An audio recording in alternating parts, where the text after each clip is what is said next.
Hello, and welcome to another episode of the Road Coach Podcast, the show where I share what I've learned through years of living on the road, research, and experimentation, so that if you're like me and you spend a lot of time away from home, you can not only survive, but thrive, even when you are out of your element. Today on the show, we're going to talk about omega-3 fish oils, omega-3 fatty acids, their benefits in the body, why you probably need more of them, how to get them, and how I personally practice my own nutrition and supplementation when it comes to fish oil and omega-3s. As always, if you're listening on your favorite podcasting app, please leave us a review. That helps more people find the show. Share it with your friends and check out our YouTube page as well, youtube.com/@theroadcoachpodcast, so that you can see all of the studies and images that I bring up on the screen while I am talking. So this is a little bit less abstract for you. Also, if you'd like to support the show, please visit us at patreon.com/theroadcoachpodcast, where you can make a donation or become a subscriber for our show and help us continue to make more exciting content. We appreciate your comments and your suggestions. So if you have anything that you would like to see from the show or any guests that you would like to see come on the show, please reach out to us as well. And we will do our best to do what you, the listener, would like to hear. Where do we start? The first thing that I brought up today on omega-3, DHA or EPA, you might have heard as well of these molecules that make up our omega-3 fatty acid intake. This is a paper review from the journal Progress in Lipid Research, and this review was published in July 2019, so it is very recent. And I'm just going to go through the abstract quickly and then talk about why I started here, just to give you sort of an overview of omega-3 fatty acids and why they're important. So the abstract, the paper itself is called Health Benefits of Dietary Marine DHA/EPA Enriched Glycerophospholipids. And the abstract starts out talking about what DHA and EPA are. So it's a typical feature of marine foods. They're rich in these DHA and EPA phospholipids. DHA is an acronym that stands for docosahexaenoic acid. That's a mouthful. Don't try to tell that one to your friends, or at least after a few drinks. And EPA stands for eicosapentaenoic acid. So these omega-3 foods are very good for a multitude of different mechanisms within the body. They have a lot of health benefits as well. And in today's diet, typical North American or Western diet, we don't get enough of these omega-3s, and we get a lot more omega-6. And as it turns out, the ratio for omega-6 to omega-3 is very important for achieving the health benefits, or if you get too out of balance, there's a lot of negatives associated with too much omega-6 and not enough omega-3. So they talk here about how they have effects on brain function, on anti-tumor activity, lipid metabolism, and glucose metabolism as well. And then they have a really, really cool graphical abstract here that just sort of outlines some of the really cool benefits here. Now they review a bunch of different papers within this review. I'm not going to go through all of them.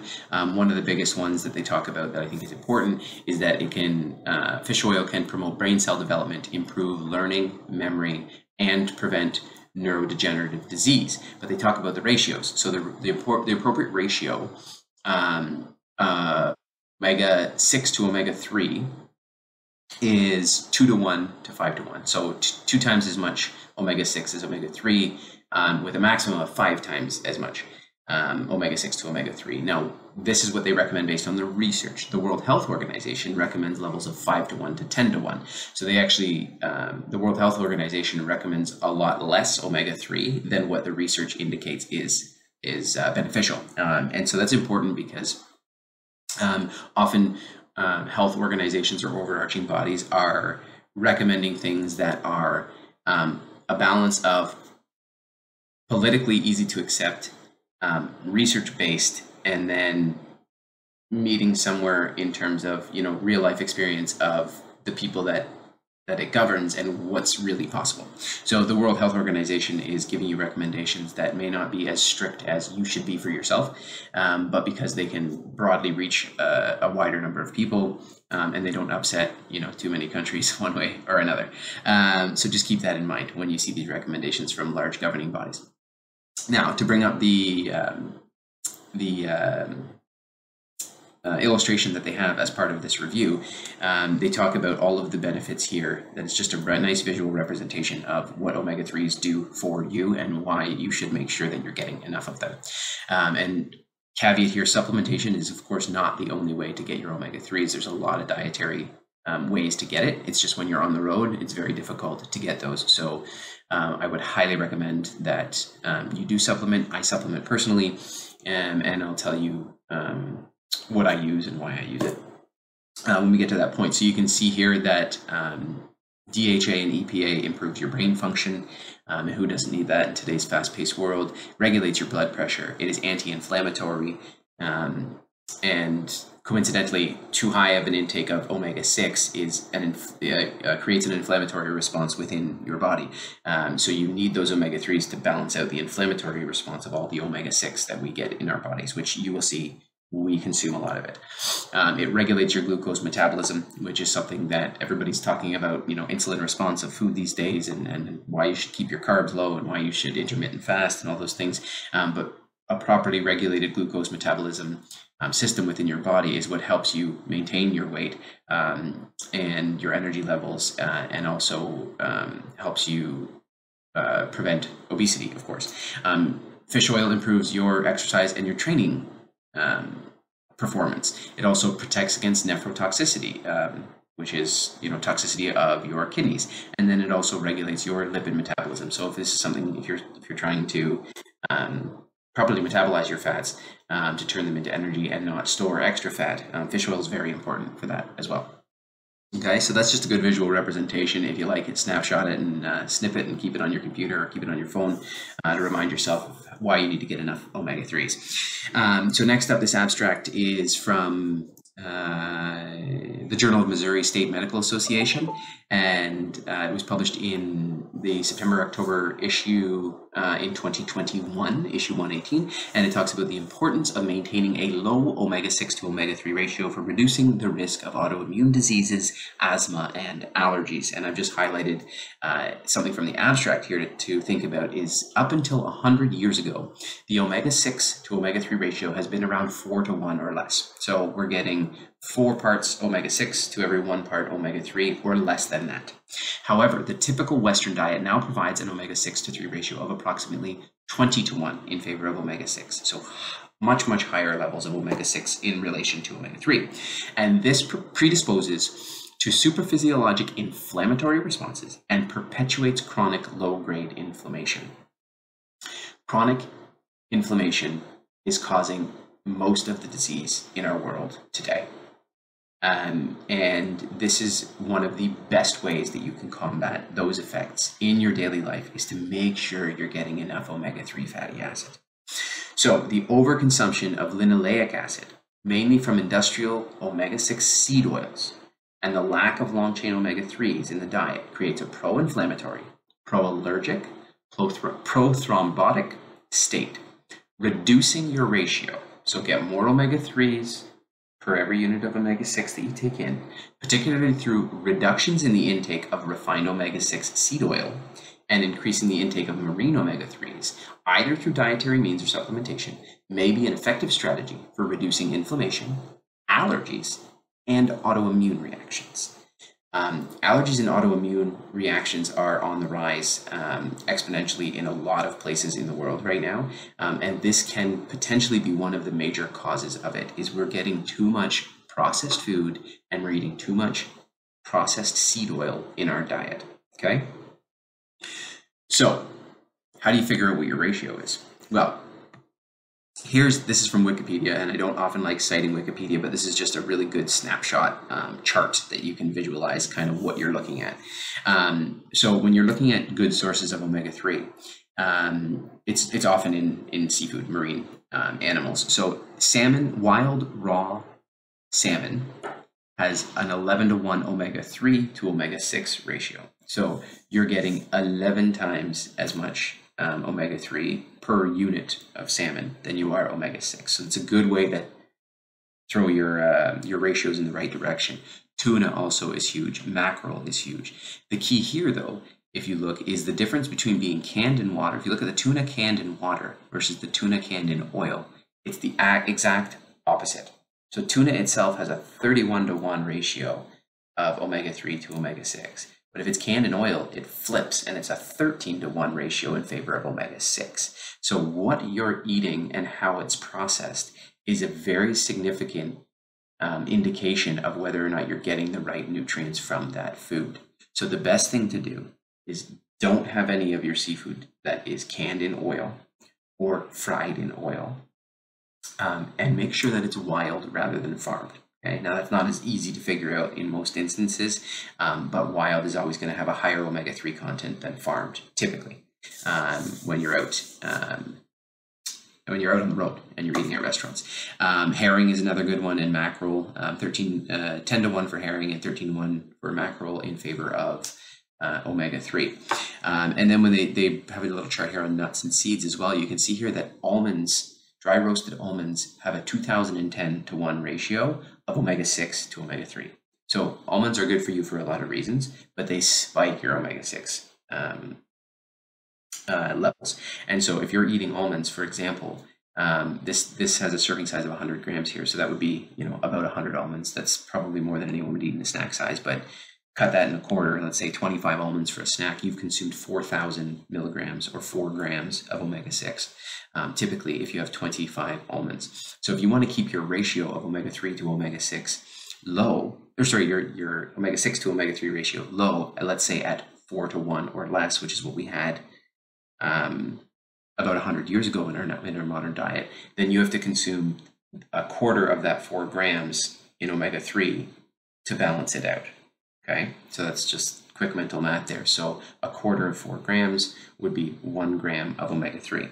Now, 1 gram of omega-3, as you can see here, if you go back up to salmon, for example, a 4-ounce portion of salmon is 2 grams. Okay, so you have to eat basically a half of a restaurant portion of salmon to balance out 25 almonds. Okay, now if you've also had a bunch of other nuts during the day, had some cashews, they're a very high omega-6 ratio. Hazelnuts, a very high omega-6 ratio. Poppy seeds, pumpkin seeds. If you're eating a lot of these nuts and seeds thinking they're healthy for you, yes, they are absolutely healthy for you for a lot of reasons. But how are you going to get your omega-3s back? And chances are, if you're eating a typical Western diet and you're eating processed foods, snack bars, salads at restaurants, fried food, your omega-6 ratio is quickly going to get very, very high compared to omega-3, and you're going to have to supplement. So if we're going to supplement, what do? Well, I traditionally, for a long time, purchased the GNC health food store brand omega-3, I think it's called omega-3 fish oil concentrate capsules, and they have like an extra coating on them so that they don't dissolve quickly in your stomach, and then that way you can avoid like a fishy aftertaste or fishy burps, as some people get. They're a little bit on the expensive side, so they're not necessary. You don't necessarily have to go to that degree to get your supplementation. And they have, I believe, it is 300 milligrams of EPA and 200 milligrams of DHA in each capsule. So you're getting about half a gram of omega-3s every time you take one of those capsules. I recently just switched to the Life brand, which is a private label brand at Shoppers Drug Mart here in Canada, because they actually have a higher level of omega-3s per capsule and they're much cheaper. So I've switched to that. I haven't noticed any fishy aftertaste or fishy burps anytime or as of yet. So time will tell, but it's a much more concentrated form of omega-3s for less money. And personally, I take capsules on the road because they're much easier to travel with than liquid. You can get omega-3 liquid easily, and that's probably the cheapest form to do it, where you can just add it to a drink or add it to food. The problem with that is it's very hard to travel with liquids nowadays, and you don't want to use up all of your liquid content getting through airport security just because of one supplement. Because if you're listening to this podcast, you probably got a number of supplements that you're taking, and anything that you can take in capsule form is much easier to transport across borders and through airports. So just keep that in mind. Also, eggs are a good source of fatty acids in general, but they're much higher in omega-6 than omega-3. So a typical one single large egg has almost 2 grams of omega-6 in it. So eggs are great. It's mostly in the yolk. Eggs are great for you, but if you're trying to keep your ratio of omega-3 high, keep in mind that every egg you eat is going to require that you have, about another 500 milligrams of omega-3 to counteract it. So for me, I eat 3 eggs a day. It's about 5.5 grams of omega-6. I've got to counteract that. Ideally, if I want to get down to a 2-to-1 ratio, with almost 3 grams of omega-3, which is very difficult to do. To get 3 grams of omega-3, I've got to eat 6 ounces of salmon every single day, if that's the only way I was getting it, 6 ounces of salmon just to counteract the eggs that I eat. So start to learn your ratios and start to learn which foods are good for you when it comes to omega-3 or bad for you when it comes to omega-6 content. And then if you have to, complement that with supplementation. Now, why is omega-3 important? Why is omega-6 bad? Omega-6 isn't necessarily bad, but too much of it in relation to omega-3 can cause problems. This is a paper from a publication called Stat Pearls, and this is just a paper written on omega-3 fatty acids, and it is it's not a meta-analysis, but it's basically a review of studies. It was last updated January 17th, 2023, so it's very, very recent. And these are some of the things that omega-3s can help with.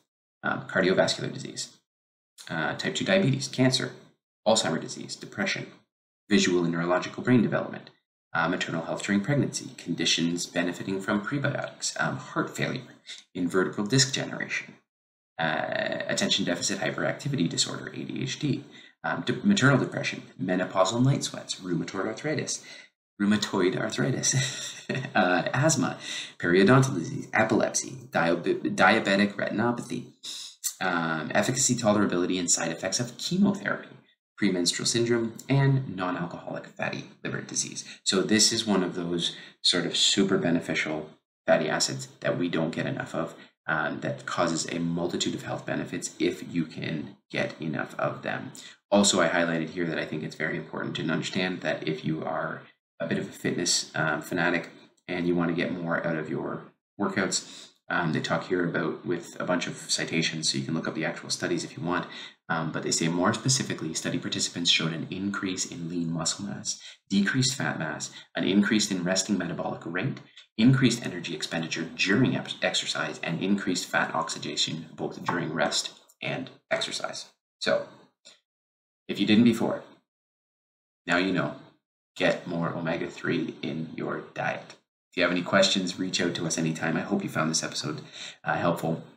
And as always, if you were like me and you were living most of your life away from home, I hope you are not only surviving, but thriving, even when you are out of your element. Until next time.